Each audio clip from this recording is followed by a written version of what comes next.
રીતે મેન્શન કરેલી છે સરકારી વકીલે અને સરકાર તરફથી પોલીસને સાક્ષી બનાવીને જામીન રદ કરવા માટેની અપીલ છે. પણ જે પણ કાંઈ નિર્ણય લેશે કોર્ટ એને હું માન્ય રાખીશ, કેમ કે સ્વાભાવિકપણે કોર્ટની જે પણ કોઈ નિર્ણય હોય છે એ સર્વમાન્ય હોય છે, પછી ઉપરી કોર્ટમાં જવું પડતું હોય છે.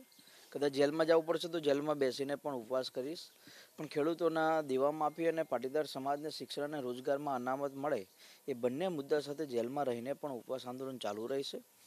મારા જેલમાં ઉપવાસ કરવાથી સમગ્ર ગુજરાતની અંદર અલગ અલગ વિસ્તારમાં પણ ઉપવાસ આંદોલન ચાલુ થઈ જશે. મારા ઘરેથી પણ લોકો ઉપવાસ પર બેસે, જેને બેસવું એને છૂટી છે.